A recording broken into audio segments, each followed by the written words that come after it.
Angin sore menyapu pelataran rumah-rumah di desa Karangsari, sebuah desa kecil di Indramayu yang dikelilingi sawah menguning dan suara burung pipit yang seolah tak pernah lelah bernyanyi.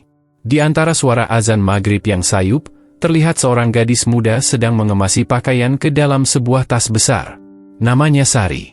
Usianya baru 22 tahun, tetapi garis-garis lelah dan kekhawatiran sudah mulai membayang di wajahnya. "Bu, Sari titip rumah ya," ucap Sari pelan, berusaha menahan air mata. Ibu Sari, perempuan renta dengan tubuh yang semakin kurus karena penyakit paru-paru basah yang dideritanya, memegang tangan anaknya erat. "Ibu nggak minta kamu pergi, nak. Tapi kalau itu jalanmu, ibu cuma bisa doakan kamu selamat dan kuat." Suasana rumah mereka sore itu penuh dengan haru. Para tetangga berdatangan, sebagian membawa kue, sebagian lagi hanya datang untuk memberi semangat. Mereka tahu, Sari akan berangkat merantau ke Malaysia sebagai tenaga kerja wanita. Bukan untuk mengejar mimpi, bukan pula karena ingin kaya, tapi semata-mata demi membiayai pengobatan ibunya. "Saya pamit, Pak Haji. Saya titip ibu ya. Kalau ada apa-apa, tolong kabari saya lewat Bu Lilis," katanya kepada tetua kampung yang sudah seperti ayahnya sendiri. Pak Haji hanya mengangguk dan menepuk pundaknya. "Sari anak yang baik. Gusti Allah pasti jaga kamu." Keputusan Sari untuk menjadi TKW bukan hal mudah. Ayahnya sudah lama meninggal karena kecelakaan di proyek bangunan di luar kota. Sejak itu, ibunya yang menjadi tumpuan hidup. Namun beberapa bulan terakhir, kesehatan ibunya menurun drastis. Biaya rumah sakit dan obat-obatan membuat mereka terlilit utang. Tak banyak pilihan yang tersisa. Gaji di Malaysia katanya lumayan. "Nanti kalau sudah dapat gaji pertama, Sari kirim buat bayar utang, terus sisanya buat beli obat ibu," ujar Sari semangat kepada sahabatnya, Ani, yang mengantarnya ke agen penyalur. Perjalanan ke Jakarta malam itu diiringi doa dan air mata. Sari naik bus malam bersama puluhan calon TKW lainnya. Mereka berasal dari berbagai daerah, Brebes, Majalengka, bahkan ada yang dari Lombok. Semuanya punya cerita yang sama, kemiskinan yang memaksa mereka berani meninggalkan tanah lahir. "Kamu pernah ke luar negeri sebelumnya?" tanya seorang ibu paruh baya di sebelah Sari. Sari menggeleng. "Belum, Bu. Saya malah belum pernah naik pesawat." Ibu itu tertawa kecil, walau getir. "Nggak apa-apa. Nanti juga terbiasa. Yang penting, jangan banyak protes. Majikan di sana suka sensitif. Kalau kita sabar, insya Allah selamat." Malam di penampungan Jakarta tidak seindah bayangan. Tidur beralaskan tikar dan makan seadanya. Namun Sari mencoba bersabar. Ia tahu, ini semua bagian dari proses. Seminggu kemudian, pesawat dari Bandara Soekarno-Hatta membawa Sari ke negeri jiran. Di Bandara Kuala Lumpur, petugas agen lokal sudah menunggunya bersama beberapa TKW lain. "Kamu, Sari?" tanya pria berkemeja biru, wajahnya kaku. "Iya, Pak. Majikan kamu sudah tunggu. Ayo ikut saya." Perasaan Sari campur aduk, antara takut dan harapan. Ia menatap langit Malaysia yang mendung. Dalam hatinya ia berdoa, "Ya Allah, kuatkan aku demi ibu." Mobil melaju sekitar 1 jam dari bandara menuju sebuah kawasan elit di pinggiran Kuala Lumpur. Gerbang rumah majikannya lebih tinggi dari kepala, dengan kamera CCTV di tiap sudut. Sari menelan ludah. Rumah itu terlihat seperti istana. "Ini rumah kamu kerja. Jangan macam-macam." "Majikan sini tegas," kata sopir. Begitu masuk, aroma bunga mewah dan perabot mahal langsung menyergap. Seorang wanita berkacamata hitam muncul dari dalam rumah. Wajahnya cantik, namun sorot matanya dingin. Ia mengenalkan diri sebagai Nyonya Lim. "Kamu kerja bersih, masak, jaga rumah. Jangan bikin masalah," katanya tanpa senyum. Sari hanya mengangguk. Ia ingat pesan ibunya, "Kalau kamu sabar, Tuhan akan jaga kamu." Hari pertama berlalu dengan canggung. Sari belajar cara mengoperasikan mesin cuci modern, mengelap kaca besar tanpa meninggalkan bekas, dan menyajikan teh untuk tamu dengan tangan gemetar. Meski lelah, ia tetap semangat. Dalam hatinya, hanya ada satu tujuan, uang untuk obat ibu. Malam itu, Sari duduk sendirian di kamar kecilnya yang tak berjendela. Ia menatap foto ibunya yang selalu ia bawa kemana-mana. "Bu, Sari kangen. Tapi Sari harus kuat, ya? Demi ibu." Minggu-minggu awal bekerja, Sari belajar banyak. Ia mulai hafal kebiasaan keluarga Lim. Tuan Lim, suami Nyonya Lim, jarang bicara dan lebih banyak di ruang kerja. Sedangkan Dina, anak mereka yang baru SMP, sering bermain ponsel dan mengabaikan keberadaan Sari. Tapi tak butuh waktu lama sampai Sari menyadari, rumah mewah itu menyimpan kesepian dan tekanan yang besar. Ia hanya diberi makan sekali sehari. Tidurnya tidak menentu, dan ia harus bangun lebih awal dari semua penghuni rumah. Ia dilarang keluar rumah. Telepon genggamnya disita. Namun Sari tetap diam. Ia tak mau mengeluh. Ia ingin menyelesaikan kontraknya 2 tahun, agar cukup uang terkumpul untuk membawa ibunya ke rumah sakit yang lebih baik. Nak, kalau ibu boleh milih, ibu lebih milih kamu di sini, walau kita miskin, kata ibunya dalam surat yang dikirim lewat tetangga. Tapi Sari tetap yakin dengan keputusannya. Ibu, kalau aku tetap di kampung, bagaimana aku bisa bantu ibu? Aku harus kuat di sini. Harus. Dalam hati, ia tahu badai belum datang. Tapi ia juga tahu, setiap malam ada Tuhan yang mendengar doa orang-orang teraniaya. Dan malam itu, ia kembali menatap langit-langit kamar kecilnya. Ia tak menangis. Ia hanya diam, memeluk foto ibunya erat-erat. Lalu berdoa, "Tolong jagain ibu. Biar aku saja yang susah." Hari-hari berikutnya bagi Sari berjalan semakin berat. Kemewahan rumah keluarga Lim yang awalnya membuatnya terpesona, perlahan berubah menjadi jeruji tak kasat mata. Rumah itu memang besar dan megah, penuh marmer mengilap dan lampu kristal menggantung di tiap sudut. Tapi di balik pintu-pintu berukir emas dan lorong-lorong bersih itu, hidup Sari lebih sempit dari dapur sempit di kampung halamannya. Pekerjaan Sari dimulai sejak pukul 4 pagi. Ia harus bangun sebelum penghuni rumah lainnya terjaga. Pertama, ia menyapu dan mengepel lantai rumah 3 lantai itu. Lalu mencuci baju, menyetrika, dan menyiapkan sarapan. Semua itu harus selesai sebelum pukul 7 pagi. Kopi suam-suam kuku, bukan panas. Kamu tidak dengar, bentak Nyonya Lim pada hari ketiga. Sari hanya menunduk, tangannya gemetar menggenggam nampan. Setiap hari seperti medan perang. Nyonya Lim dikenal di kalangan sosialita sebagai wanita perfeksionis. Tapi bagi Sari, wanita itu bukan hanya perfeksionis, dia juga tak punya belas kasihan. Satu noda di kaca, satu lipatan tak rapi di pakaian, atau satu suara piring yang terlalu keras bisa membuat Nyonya Lim marah besar. Kamu pikir ini kampung kamu? Ini rumah orang berpendidikan. Jangan bawa kebiasaan jorok kamu ke sini, teriaknya suatu pagi. Tuan Lim, suaminya, hanya duduk diam di ruang tamu. Sesekali ia melirik ke arah Sari, tetapi tak pernah berkata apa-apa. Pria itu selalu tampak sibuk dengan laptopnya, seolah tak peduli apapun yang terjadi di sekelilingnya. Sari mulai mengenali pola itu. Ia tidak bisa berharap banyak dari majikannya. Ia mulai belajar membaca situasi. Jika suara langkah kaki Nyonya Lim terdengar tergesa, berarti sedang marah. Jika Tuan Lim menghela napas panjang, berarti ada masalah bisnis. Jika Dina masuk dapur sambil menunduk, berarti sedang diomeli ibunya. Yang membuat Sari bertahan hanyalah pikirannya tentang kampung halaman. Tentang ibunya yang mungkin sedang berbaring di dipan bambu, menatap langit-langit, menahan batuknya. Setiap malam, sebelum tidur, Sari menulis di selembar kertas bekas kalender. Ia menuliskan tanggal, jumlah hari yang telah ia lewati, dan doa-doanya. Hari ke-15, Ibu, Sari masih kuat. Hari ini Sari nyapu sampai 5 kali karena ada remah kue di ruang tamu. Tapi Sari nggak nangis. Ibu pasti bangga. Di tengah semua tekanan, Dina, anak Nyonya Lim, mulai memperhatikan Sari. Awalnya hanya lewat pandangan kasihan. Lalu suatu sore, saat Sari sedang mengepel di kamar Dina, gadis itu memberinya sepotong coklat. "Ini, cepat makan. Jangan bilang mama," bisiknya sambil mengintip ke arah pintu. Sari tersentak. Ia belum makan sejak pagi, dan sekarang sudah hampir maghrib. "Terima kasih, Non. Saya, SSST, cepat. Kalau ketahuan, mama bisa ngamuk." Sejak saat itu, diam-diam Dina mulai membantu Sari. Kadang ia menyelipkan roti ke bawah bantal. Kadang menaruh minuman kotak di dekat ember pel. Tapi Dina tetap takut.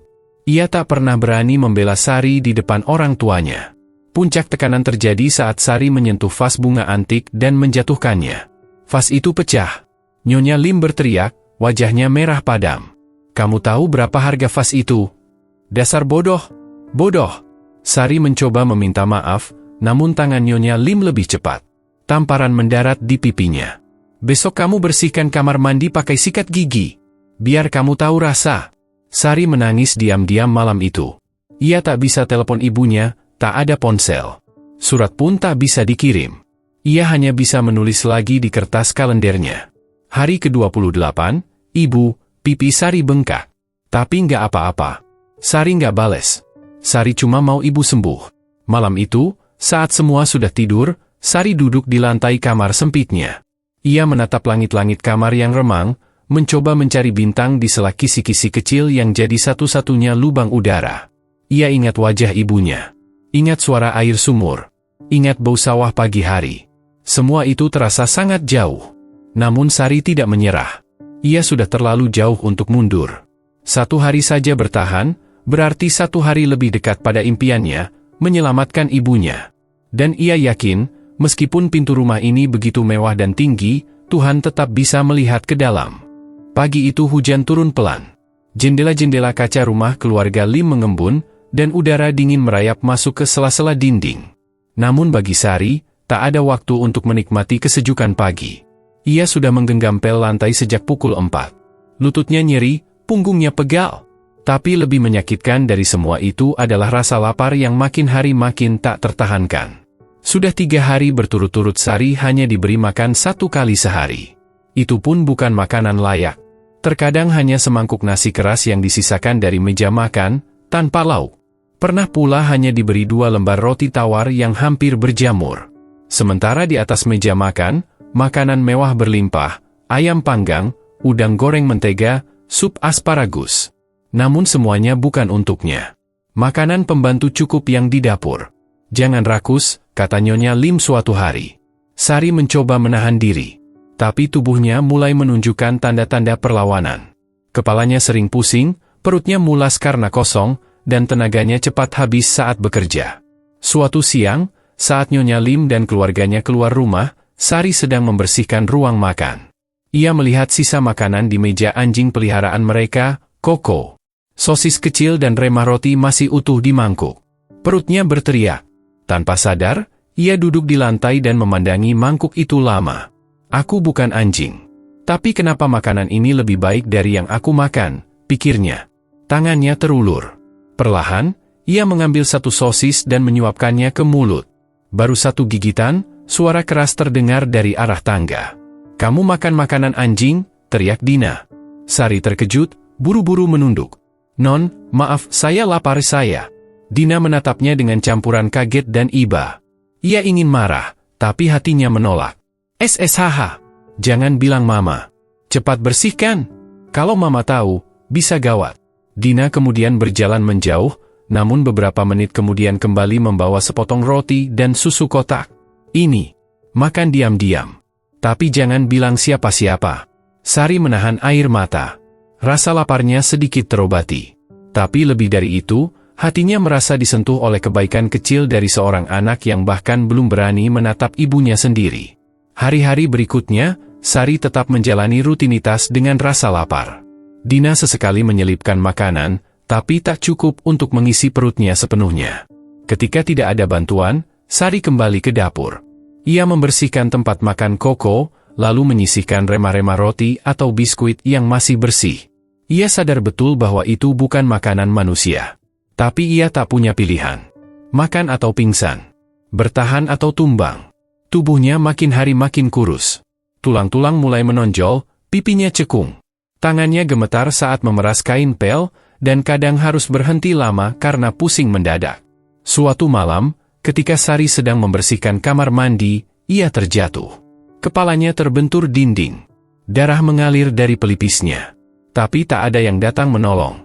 Ia hanya bisa duduk, menekan luka dengan handuk kecil, lalu memaksakan diri berdiri. "Kalau aku pingsan, aku bisa dikirim pulang. Tapi kalau aku pulang sekarang, ibu belum sembuh." Tekad itu membuatnya tetap bergerak. Nyonya Lim tak pernah bertanya mengapa Sari makin kurus. Ia bahkan tak peduli. Yang penting rumah bersih dan semua kerjaan beres. Sekali waktu, ia mengeluh ke Tuan Lim saat melihat Sari yang terlihat lemah. "Kamu lihat pembantu itu? Semakin hari semakin lamban. Mungkin harus diganti." Tuan Lim hanya mengangguk. "Kalau terlalu lemah, nanti saja kita minta agensi kirim yang baru. Sari mendengar percakapan itu dari balik dapur. Air matanya jatuh, tapi ia cepat menyekanya. Ia tak boleh terlihat lemah. Malam itu, ia kembali ke kamarnya yang sempit. Ia menulis di balik potongan kertas kalender. Hari ke-64, Sari makan remah biskuit koko. Maaf, Bu. Tapi Sari harus tetap hidup. Demi Ibu. Dina mulai makin sering memperhatikan Sari. Suatu kali ia mendekat saat Sari sedang menyapu kamar. Kamu kenapa makin kurus? Mama nggak kasih makan ya? Sari hanya tersenyum kecil. Saya baik-baik saja, Non. Kamu jangan sakit, ya. Aku nanti nggak tahu harus gimana.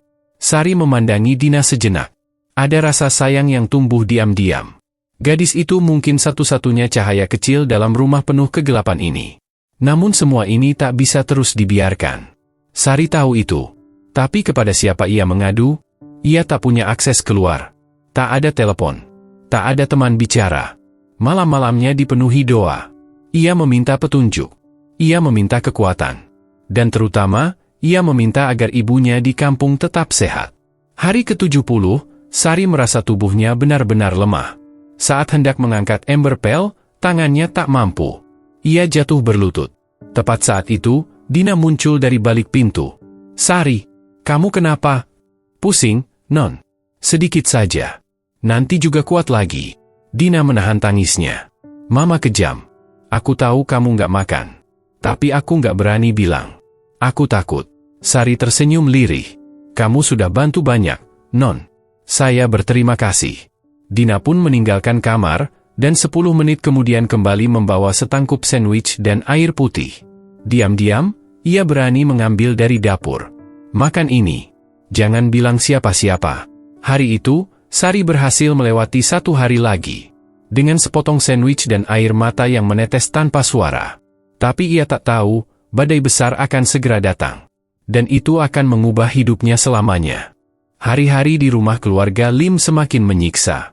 Jika sebelumnya rasa lapar menjadi musuh utama, kini rasa sakit mulai merayap masuk ke tubuh Sari.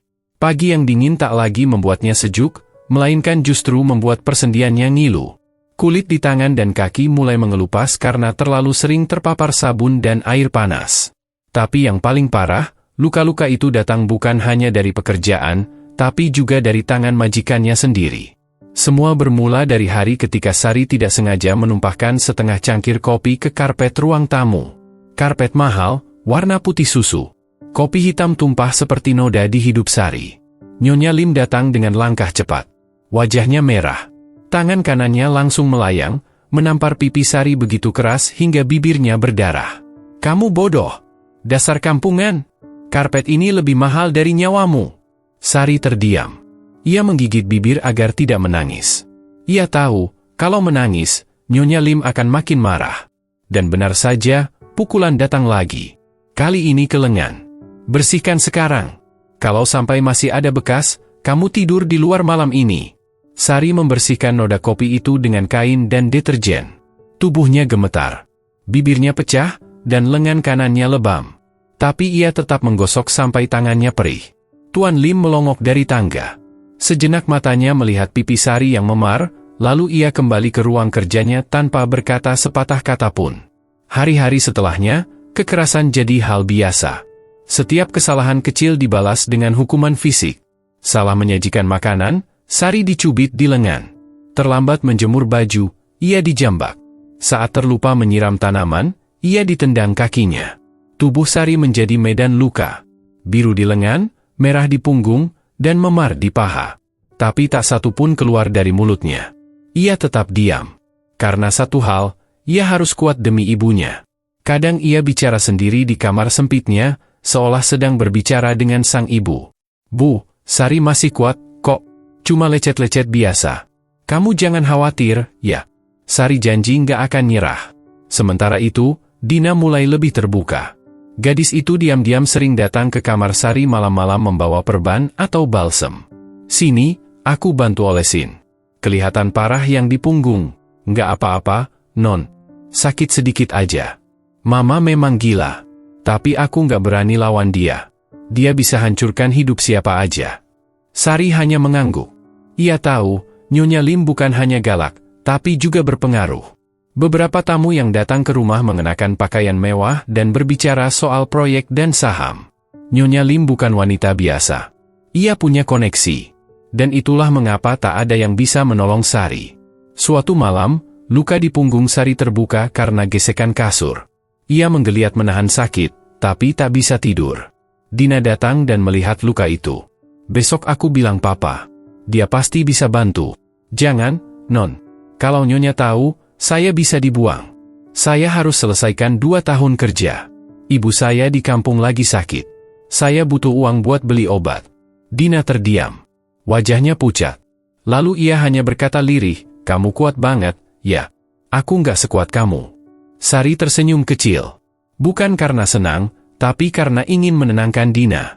Tapi kekerasan itu tak kunjung berhenti. Bahkan makin parah. Nyonya Lim mulai menggunakan benda-benda untuk menghukum. Kadang sendok kayu, kadang gagang sapu. Suatu kali, Sari dipukul dengan majalah tebal karena tidak mengepel kamar mandi dengan benar. Kamu tidak punya otak?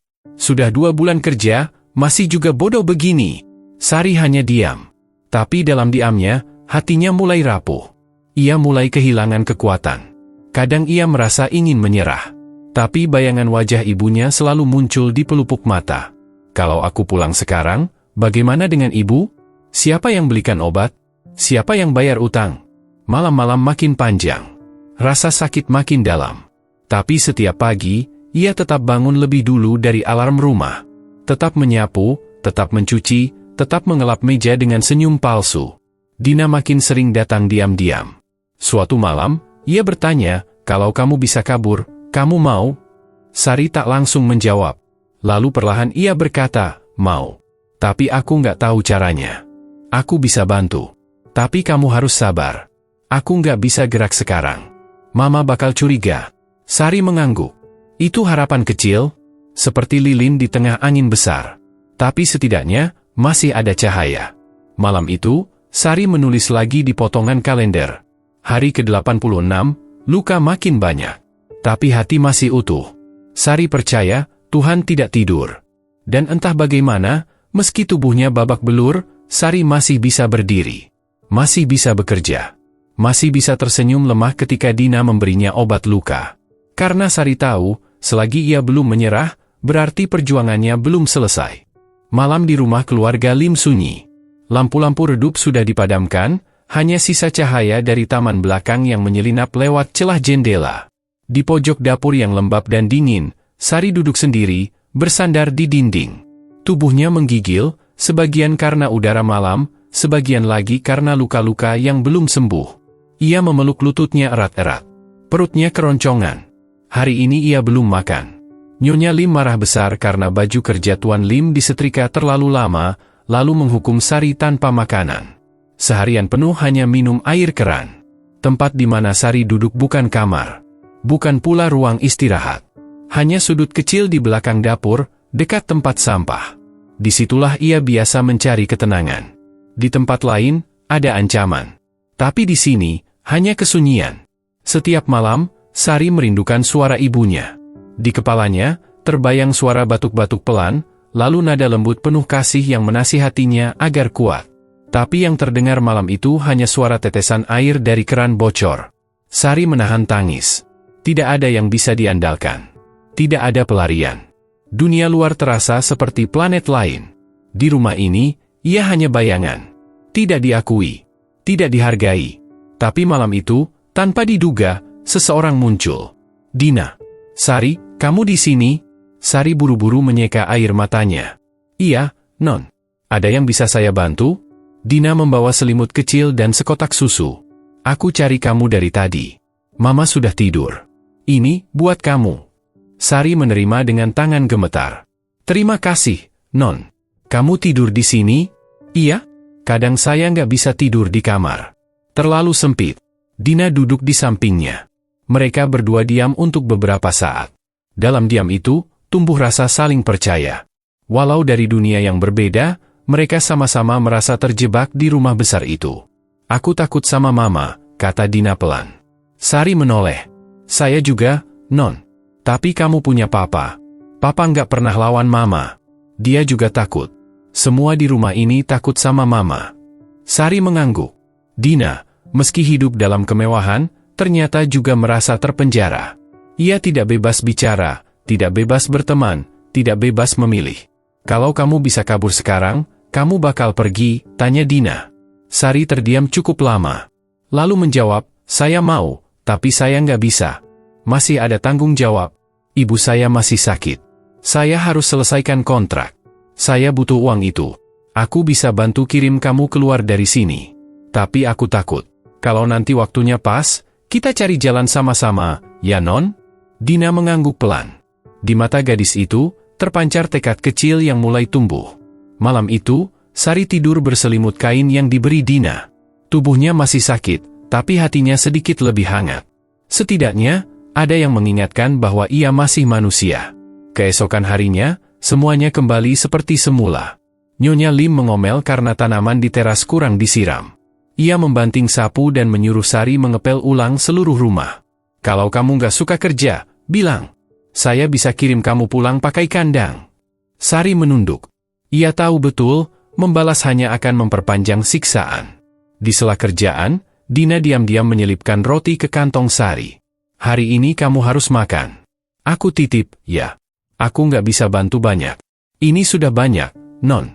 Saya berterima kasih. Namun tidak semua bantuan Dina bisa disembunyikan. Suatu hari, Nyonya Lim memergoki Sari memegang botol vitamin milik Dina yang sengaja diberikan untuk membantu kekebalan tubuhnya. Kamu curi dari kamar anak saya? Sari kaget. Tidak, Bu. Saya dikasih. Bohong. Dasar pencuri. Tanpa pikir panjang, Nyonya Lim mendorong Sari hingga terjatuh ke lantai. Sari terantuk ujung lemari dan kembali merasakan darah mengalir dari pelipisnya. Dina berlari masuk. Mama, cukup. Aku yang kasih itu. Diam kamu. Jangan ikut campur urusan orang tua. Dina mematung. Ia menggigit bibir, lalu mundur. Tapi malam itu, ia kembali ke kamar Sari dengan mata sembab. Maaf ya, aku nggak bisa lawan Mama.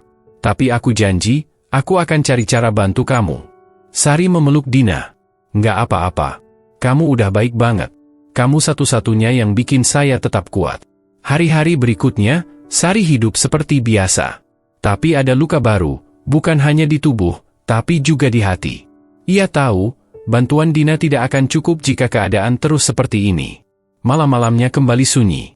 Ia duduk lagi di sudut dapur, menatap langit-langit kosong. Tuhan, kalau saya memang harus terus menderita, biarlah. Tapi tolong, sembuhkan ibu saya. Doanya lirih, tapi penuh harapan. Di tengah gelap, ia tetap percaya akan cahaya. Pagi itu, langit Kuala Lumpur mendung seperti hati Sari. Ia bangun lebih awal dari biasanya, walau tubuhnya masih terasa sakit akibat luka-luka lama yang belum sembuh. Tangannya gemetar saat memeras kain pel. Luka di punggung yang baru saja mengering kini terasa gatal dan perih lagi karena digaruk paksa oleh keringat dan gesekan pakaian. Sari sudah berada di ujung batas tenaganya. Tapi ia tetap bekerja, karena setiap detik berarti satu langkah lebih dekat pada gaji yang ia butuhkan untuk pengobatan ibunya. Meski tubuhnya remuk, pikirannya hanya pada sosok Renta di kampung yang selalu ia rindukan. Hari itu, Nyonya Lim sedang dalam suasana hati yang buruk. Pagi-pagi, ia sudah mengomel karena semangka yang dibelikan oleh sopir terlalu matang. Tak lama, ia naik pitam karena Dina lupa membawa bekal sekolah. Dan kemarahannya meluas ke semua orang di rumah, termasuk Sari.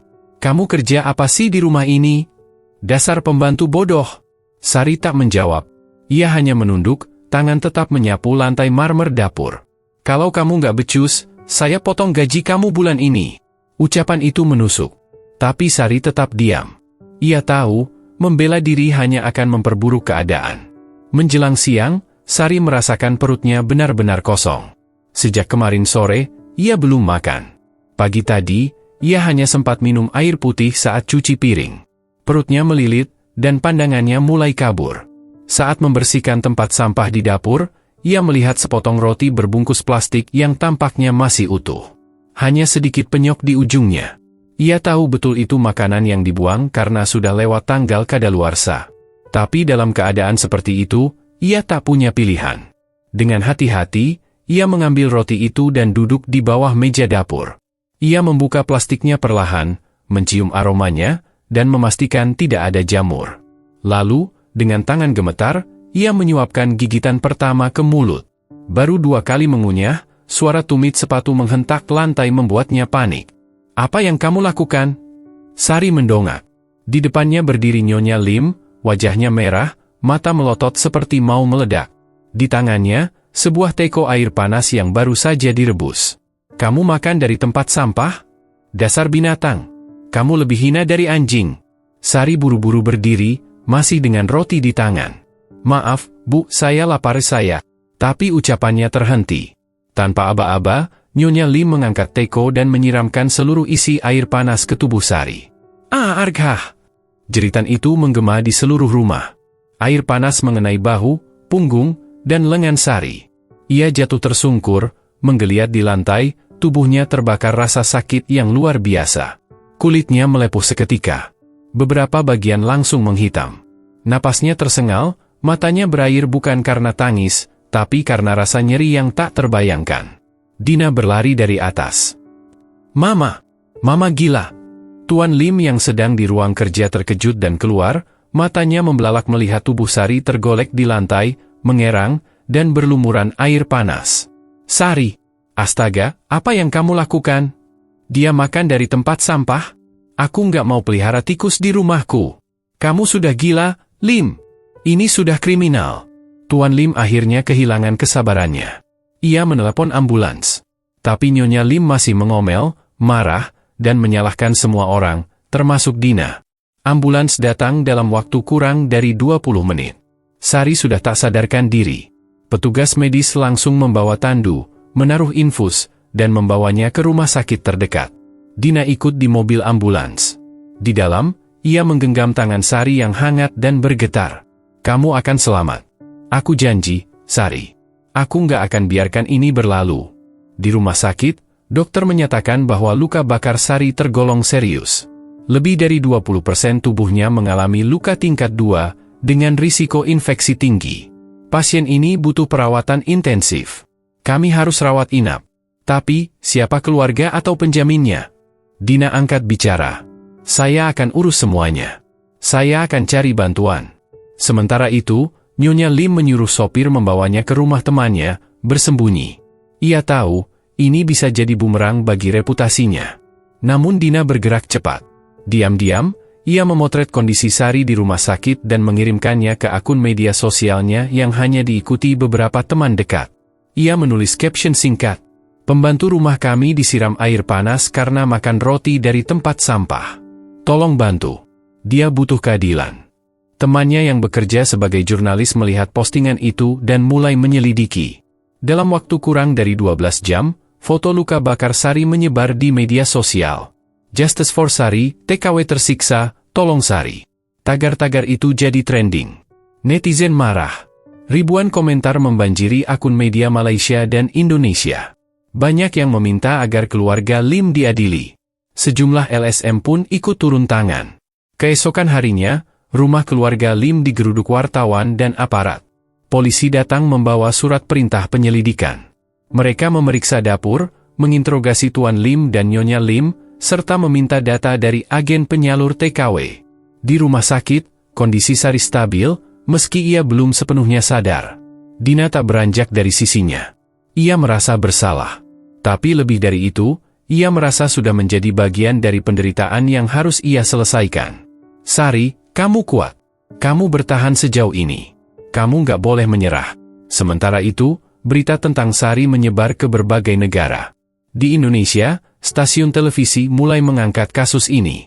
Di Malaysia, keluarga Lim mulai mendapat kecaman dari tetangga dan komunitas lokal. Tuan Lim, yang selama ini diam, akhirnya bicara ke media. "Saya tidak membenarkan tindakan istri saya.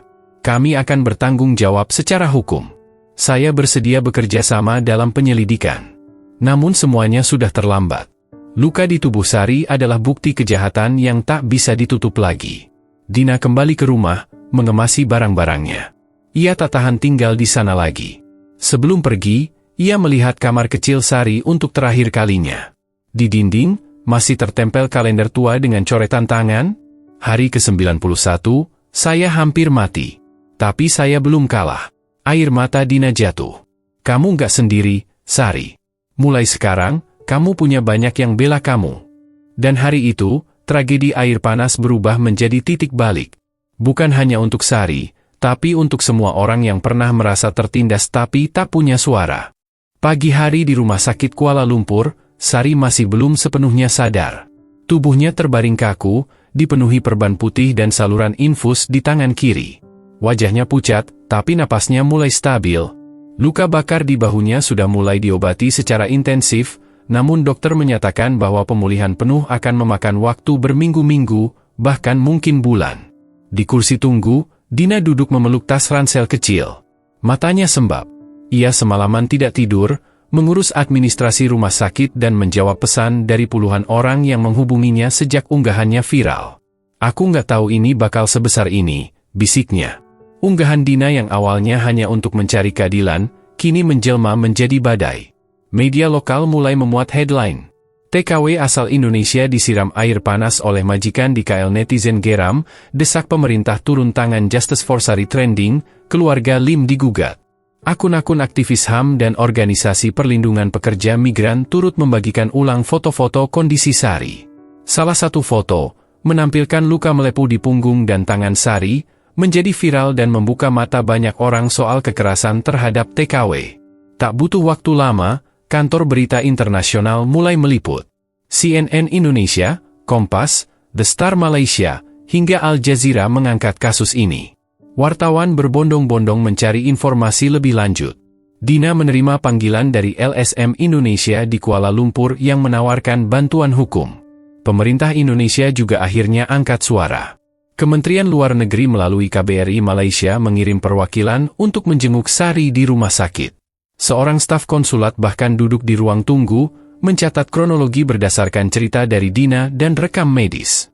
Kami akan bantu proses pemulangan Sari dan pastikan dia mendapat keadilan, ujar petugas itu kepada media. Sementara itu, rumah keluarga Lim mengalami guncangan besar. Warga sekitar mulai menjauhi mereka. Papan bunga berisi kecaman dipasang diam-diam di depan rumah. Hukum harus ditegakkan. Kami warga tidak buta, keadilan untuk Sari. Tuan Lim yang biasanya tenang kini panik. Telepon rumah terus berdering. Wartawan mengepung gerbang. Sopir pribadi berhenti datang bekerja. Beberapa mitra bisnis mulai menarik diri dari pertemuan. Bahkan, perusahaan properti yang dikelola Tuan Lim kehilangan 2 klien besar dalam 1 minggu. Nyonya Lim mengurung diri di kamar. Tak berani keluar. Wajahnya terpampang di berbagai media dengan judul, Majikan Kejam, dan Penyiksa PRT. Ia berteriak histeris pada suaminya, ini semua salah anak kita. Dina pengkhianat. Tapi Tuan Lim tak menjawab. Ia tahu, badai ini tidak bisa dihentikan dengan kemarahan. Semua sudah terlanjur terbuka ke dunia. Di sisi lain, Dina mulai menerima banyak pesan dari orang-orang tak dikenal. Sebagian memujinya karena berani. Tapi tak sedikit pula yang mengancam. Hati-hati, kamu bisa dihukum karena menyebarkan aib keluarga. Kamu anak durhaka. Tapi ia tidak peduli. Ia tahu ia telah melakukan yang benar. Kalau Sari nggak bisa bicara, maka aku yang bicara untuknya, katanya saat diwawancarai oleh media lokal. Organisasi pekerja migran yang bernama AMA, Advokasi Migran Malaysia Indonesia, mendampingi Dina dalam membuat laporan polisi. Dengan bantuan pengacara, mereka menyusun berkas perkara dan mendorong agar Nyonya Lim ditahan untuk investigasi. Dalam hitungan hari, polisi mengeluarkan surat penangkapan. Nyonya Lim digiring ke kantor polisi untuk diperiksa. Media kembali heboh dengan foto Nyonya Lim mengenakan masker dan topi besar, mencoba menyembunyikan wajahnya. Di rumah sakit, Sari akhirnya siuman. Matanya perlahan terbuka. Pandangannya buram. Dina, yang saat itu sedang berada di sampingnya, langsung menggenggam tangannya. Sari, kamu sadar? Ini aku, Dina. Sari mengerjap pelan. Bibirnya kering, tapi ia mencoba berbicara. Ibu, gimana ibu saya? Tenang, nanti saya bantu kabari kampung. Kamu aman sekarang. Banyak yang bantu. Dunia tahu kamu disakiti. Kamu nggak sendiri. Air mata mengalir dari mata Sari. Campuran antara lega, takut, dan haru. Saya enggak nyangka bisa sampai begini. Kamu berani. Kamu hebat. Dan kamu enggak perlu takut lagi. Aku janji. Kabar kesadaran Sari tersebar luas. Banyak media ingin wawancara, tapi dokter membatasi kunjungan. Lembaga Perlindungan Buruh Migran Indonesia mengumumkan bahwa proses pemulangan Sari sedang dipersiapkan. Mereka juga menyatakan akan menuntut kompensasi dan rehabilitasi penuh. Dari desa kecil di Indramayu, berita itu sampai ke telinga Ibu Sari. Lewat bantuan LSM lokal, sebuah video singkat dikirim ke rumah sakit, menampilkan sang ibu terbaring lemah, menangis sambil berkata, "Sari, Ibu bangga sama kamu. Pulanglah, nak. Ibu tunggu." Dina memperlihatkan video itu kepada Sari. Tak kuasa menahan tangis, Sari memeluk Dina dan menangis sesenggukan di pelukannya. "Saya cuma mau pulang, ketemu ibu," peluk dia sebelum semua terlambat. "Dan kamu akan pulang. Tapi kamu pulang bukan sebagai korban, tapi sebagai perempuan kuat yang telah melawan ketidakadilan." Jeritan di dunia maya kini menjadi kekuatan besar yang mengguncang sistem. Kasus Sari menginspirasi banyak pihak. Tagar-tagarnya berubah dari kemarahan menjadi solidaritas. Sari kuat bersama Sari perempuan melawan. Lusinan kisah lain mulai bermunculan. Para mantan TKW dari berbagai negara mulai menceritakan kisah mereka. Kasus Sari menjadi simbol perlawanan diam yang akhirnya bersuara. Dan di tengah luka dan trauma yang masih membekas, ada kekuatan baru tumbuh. Kekuatan dari kebenaran, dari keberanian, dan dari cinta seorang anak pada ibunya. Rumah keluarga Lim yang dulunya megah kini menjadi rumah hantu. Sejak berita tentang penyiksaan Sari meledak di media sosial dan berita internasional, tak ada lagi tamu yang datang. Tak ada lagi pembantu, sopir, atau kurir yang mau mendekat. Bahkan toko-toko sekitar menolak mengantar pesanan mereka. Tuan Lim duduk lesu di ruang kerja. Ia menatap layar laptop yang menampilkan email dari mitra bisnis terakhirnya. "Maaf, kami membatalkan kerjasama. Nama Anda dan keluarga menjadi beban reputasi perusahaan kami." Layar lainnya menunjukkan laporan keuangan yang menurun drastis. 2 proyek properti besar dibatalkan. Nilai saham usahanya merosot. Sementara itu, Nyonya Lim belum keluar kamar sejak ditetapkan sebagai tersangka. Ia diizinkan pulang sementara setelah pemeriksaan, menunggu proses hukum. Tapi rasa takut dan tekanan sosial membuatnya seperti orang lain, tak lagi garang, tak lagi menyombong. "Kenapa semua ini terjadi padaku? Aku hanya ingin rumahku bersih." Isaknya malam-malam. Tapi tidak ada yang mendengarkan. Bahkan pelayan setia yang dulu takut padanya, kini meninggalkannya. Semua tahu, ini bukan sekadar urusan rumah tangga, ini tentang kekejaman yang tak bisa dibenarkan. Azab datang bukan hanya dari luar, tapi dari dalam. Tuan Lim mulai mengalami gangguan kesehatan. Ia batuk-batuk terus-menerus, susah tidur, dan tekanan darahnya melonjak. "Saya stres berat, dok. Semua orang menuding saya ikut menyiksa Sari. Padahal saya tak tahu apa-apa. Justru karena Anda diam," ujar dokter yang memeriksanya. "Anda membiarkan." Dina, yang kini tinggal di tempat perlindungan LSM, menerima kabar bahwa ibunya mulai berhalusinasi. Nyonya Lim sering menjerit tengah malam, merasa melihat Sari berdiri di pojok kamar sambil memegang roti berjamur. "Dia menghantuiku. Dia menatapku setiap malam." "Bu, itu hanya perasaan bersalah," ujar Tuan Lim, yang juga bingung harus bagaimana. Namun penderitaan belum berakhir. Suatu pagi, saat Dina hendak berangkat ke rumah sakit untuk menemani Sari, mobil taksi online yang ditumpanginya tergelincir karena hujan. Mobil itu menabrak pembatas jalan. Dina mengalami benturan kepala ringan. Ia dilarikan ke rumah sakit yang sama tempat Sari dirawat. Ketika Sari melihat Dina dibawa masuk dengan kepala diperban, ia sontak menangis. "Kenapa kamu bisa celaka, Non? Kamu satu-satunya orang baik di rumah itu." "Tenang, aku cuma lecet. Tapi mungkin ini teguran juga buat aku, karena pernah diam terlalu lama."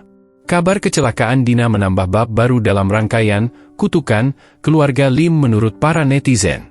Banyak yang percaya, ini adalah karma. Azab itu nyata. Perlakuan kejam mereka tidak berakhir begitu saja, tulis seseorang di Twitter. Tuhan tahu cara membalas. Saat tangan manusia tak bisa memberi keadilan, semesta turun tangan. Namun Sari tak pernah mendoakan keburukan untuk mereka. "Saya nggak ingin mereka celaka. Saya cuma ingin mereka tahu rasanya sakit. Biar mereka sadar bahwa pembantu itu juga manusia." Meski luka bakarnya belum sembuh, Sari perlahan pulih. Setiap hari ia menjalani terapi fisik dan konseling psikologis. Namun yang paling menguatkannya adalah kiriman surat dan video dari orang-orang yang mendukungnya. Dari pekerja migran di Hong Kong, dari ibu rumah tangga di Bandung, dari mahasiswi hukum di Yogyakarta, semuanya menyuarakan dukungan dan menyebut nama Sari sebagai simbol perjuangan. Tuan Lim akhirnya mengajukan permohonan maaf terbuka lewat konferensi pers. Dengan mata sembab, ia berkata, "Saya dan keluarga meminta maaf kepada Sari dan seluruh masyarakat Indonesia. Kami siap menerima proses hukum dan mengganti seluruh kerugian." Namun netizen tidak mudah memaafkan. Uang tidak cukup. Hukum harus ditegakkan. Kalau bukan karena video Dina, semua ini pasti ditutup. Nyonya Lim pun akhirnya dipanggil kembali ke kantor polisi. Kali ini, dengan ancaman hukuman yang lebih berat. Ia dijerat pasal penganiayaan berat dan pelanggaran hak asasi manusia. Di luar kantor polisi, sekelompok aktivis buruh menggelar aksi damai. Mereka membentangkan spanduk bertuliskan, "Kami semua adalah Sari." Dan dalam doa malamnya, Sari tidak meminta balas dendam. "Tuhan, kalau aku harus sembuh pelan-pelan, aku ikhlas. Asal ibu tetap sehat. Asal aku bisa pulang." Sementara kejatuhan keluarga Lim terus terjadi, Sari justru mulai bangkit. Dalam sakitnya, ia memeluk harapan. Dalam luka, ia temukan makna hidup. Dan dunia terus menyaksikan bahwa dari satu jeritan di dunia maya, lahir gelombang keadilan yang tak bisa dihentikan. Hari itu langit Kuala Lumpur mendung. Awan menggantung berat seolah tahu bahwa ada perpisahan yang mengandung luka namun penuh harapan. Di lorong rumah sakit, Sari berjalan pelan sambil dibantu oleh dua perawat. Kaki dan punggungnya masih terasa nyeri, namun dokter menyatakan ia cukup kuat untuk melakukan perjalanan jauh. Hari itu, ia akan dipulangkan ke Indonesia, ke kampung halamannya di Indramayu. Dina, yang sejak awal berada di samping Sari, kini berdiri memegang koper kecil yang berisi pakaian dan dokumen penting. Ia tak banyak bicara. Pandangannya sayu, tapi penuh rasa lega. "Aku udah siapin semuanya. Tiket, surat dokter, dan surat dari LSM. Nanti kamu tinggal tunjukkan ini pas sampai di Bandara Soekarno-Hatta," katanya sambil menyerahkan map biru ke tangan Sari. Sari menatap Dina lama. Ia lalu memeluk gadis itu dengan penuh rasa terima kasih. Air mata mereka jatuh tanpa suara. "Terima kasih, Non. Kalau nggak ada kamu, saya mungkin udah mati di sana. Kamu yang kuat, Sari. Kamu yang bertahan. Aku cuma bantu buka pintu agar orang bisa dengar jeritanmu." Perjalanan menuju bandara dikawal petugas dari Organisasi Perlindungan Buruh Migran. Di sana, wartawan sudah menunggu. Tapi Sari menunduk, menolak untuk diwawancara. Wajahnya masih menyimpan trauma, meski sorot matanya kini lebih hidup daripada beberapa minggu lalu. Saat tiba di Indonesia, suasana Bandara Soekarno-Hatta tak kalah ramai. Tapi di antara kerumunan itu, terlihat seorang perempuan tua berkerudung lusuh berdiri di kursi roda, didampingi dua orang dari LSM lokal. Itulah Ibu Sari. "Sari, Nak." Tangis pecah. Sari berlari tertatih dan memeluk ibunya. Mereka berdua terisak di tengah kerumunan. Banyak yang ikut menangis. Beberapa penumpang bahkan merekam momen itu tanpa sadar. "Bu, maafin Sari, ya. Sari telat pulang." "Nggak apa-apa, Nak. Yang penting kamu pulang. Kamu selamat. Allah Maha Baik." Perjalanan pulang ke desa Karangsari dilakukan malam harinya. Sepanjang jalan, Sari diam memandang keluar jendela mobil. Suasana Jakarta, Subang, dan jalan kecil menuju Indramayu membangkitkan banyak kenangan. Ia ingat saat pergi dengan bus tua, kini ia kembali dengan tubuh penuh luka dan jiwa yang pernah remuk. Sesampainya di desa, sambutan kecil dari warga sudah menunggu. Mereka memasang spanduk di gang masuk. "Selamat datang pahlawan keluarga, Sari." Anak-anak kecil berlarian menyambut. Tetangga-tetangga menyalami dengan mata berkaca-kaca. Banyak yang tidak percaya Sari masih hidup, apalagi bisa kembali. "Kamu perempuan hebat, Sari. Kami bangga punya warga sekuat kamu," kata Pak Haji sambil memeluknya. Rumah kecil mereka tidak berubah. Genteng masih bocor, dapur masih reot. Tapi suasananya hangat. Ibu Sari menyiapkan nasi liwet dan ikan asin seadanya. Mereka makan bersama seperti dulu. Namun yang berbeda adalah hati Sari. Ia tak lagi sama. Ia pernah berada di titik gelap, dan berhasil keluar. Hari-hari selanjutnya dihabiskan dengan terapi lanjutan di RS daerah dan konseling. Banyak organisasi datang menawarkan bantuan. Beberapa lembaga menyumbang biaya renovasi rumah. Bahkan sebuah program televisi nasional mengundang Sari untuk hadir sebagai narasumber kisah inspiratif. Kami ingin mendengar langsung dari Ibu Sari, bagaimana bisa tetap kuat dalam menghadapi kekerasan luar biasa, ujar tim produksi acara itu. Awalnya Sari ragu. Ia bukan orang pintar bicara. Tapi setelah diyakinkan, ia bersedia. Dalam siaran langsung, ia mengenakan kebaya sederhana, duduk bersama tokoh perempuan nasional, dan bercerita dengan suara gemetar. Saya cuma ingin bantu ibu saya nggak tahu hidup saya bakal berubah begini. Tapi saya percaya, kalau kita sabar, Allah nggak akan tinggal diam. Penonton di studio menangis. Acara itu viral. Ribuan komentar masuk. Saya bangga jadi perempuan karena ada orang seperti Sari. Kamu layak jadi ikon kekuatan perempuan Indonesia. Setelah acara itu, beberapa universitas mengundangnya untuk berbicara di seminar tentang hak perempuan dan buruh migran. Sari yang dulu hanya lulusan SMP, kini berdiri di depan mahasiswa, berbagi pengalaman.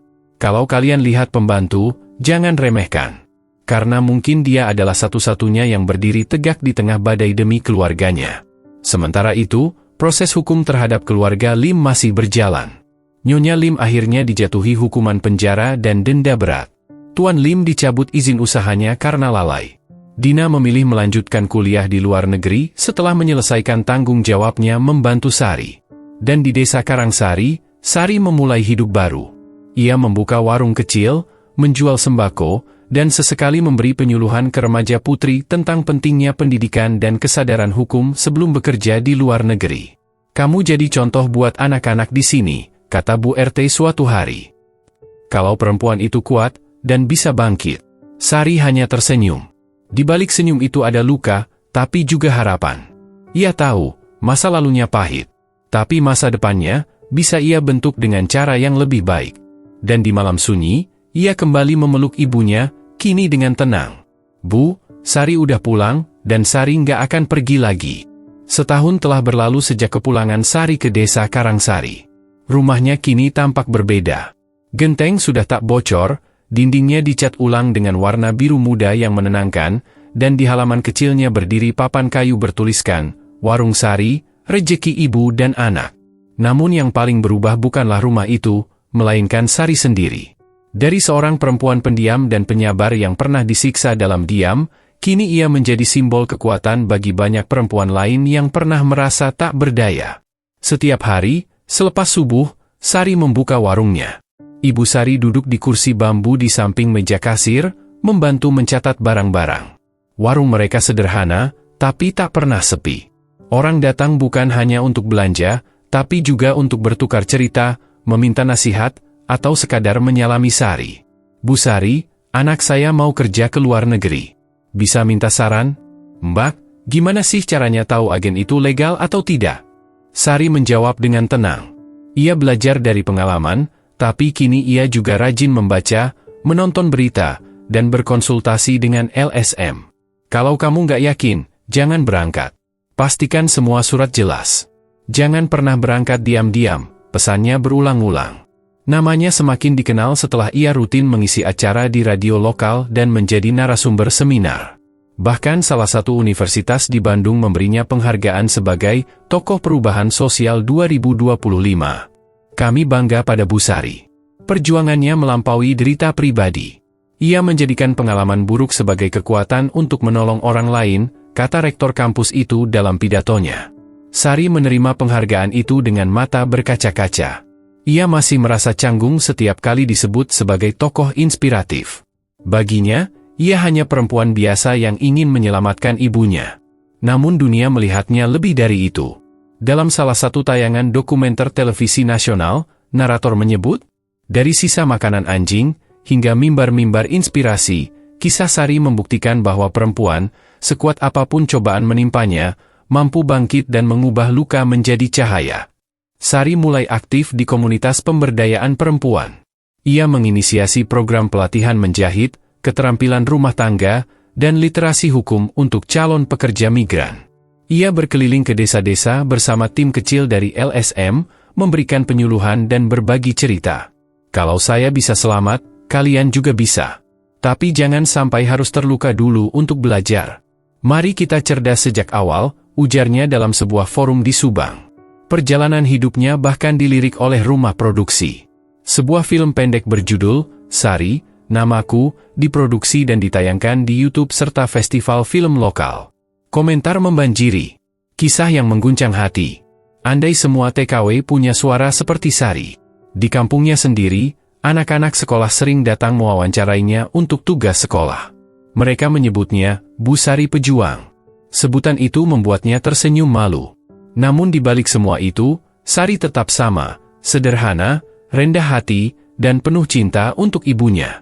Ia masih menyuapi ibunya makan, masih mencuci baju dengan tangan sendiri, dan masih melipat baju dagangan dengan rapi tiap malam. Suatu hari, seorang perempuan muda bernama Fitri datang dari desa tetangga. Ia baru kembali dari Arab Saudi, setelah kabur dari majikan yang kasar. Fitri menangis dan berkata, "Saya pikir saya kuat. Tapi saya hampir bunuh diri. Tapi waktu nonton kisah ibu di TV, saya batal.